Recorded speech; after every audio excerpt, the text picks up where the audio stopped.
You're watching News 12. I'm Tim Cassidy. Thanksgiving is known for its big feast, but hunger advocates say for many people that is just a dream. And putting food on the table is not just a challenge for the holiday. News 12's John Goff visited one Mount Vernon organization doing its part to help stamp out hunger and make others more aware. My funding sources are very down, at least $110,000. In the basement of Mount Vernon's Sacred Heart Church, Roberta Apuzzo, the executive director of Community Services Association, serves several hundred meals every week.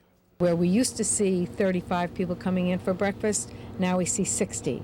And where we used to see 70 to 75, we're looking at 110 people that are in need. On the night before Thanksgiving, she expects to feed about 200 people. The turkey they'll be eating is already being cooked. Thankfully, she expects to have enough food to go around. Look at these apple pies are beautiful. There's nothing stingy about our dinners. But making sure everyone is fed is not just a one-day out-of-the-year job.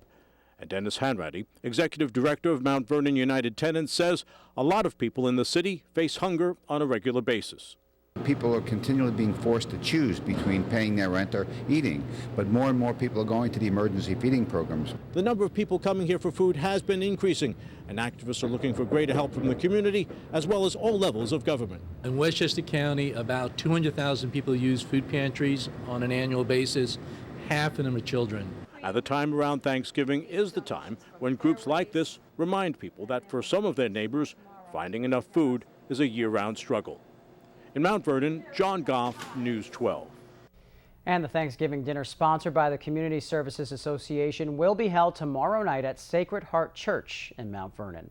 Well, hundreds of Yonkers families struggling to make ends meet will sit down to a Thanksgiving meal this year thanks to a little help from the city.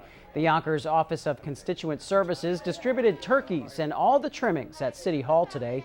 One family left homeless by a fire is especially grateful. I was like in shock.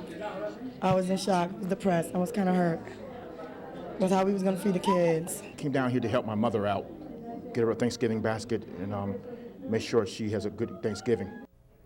ShopRite donated all the food for the families. This is the 10th year the city has been reaching out to families in need.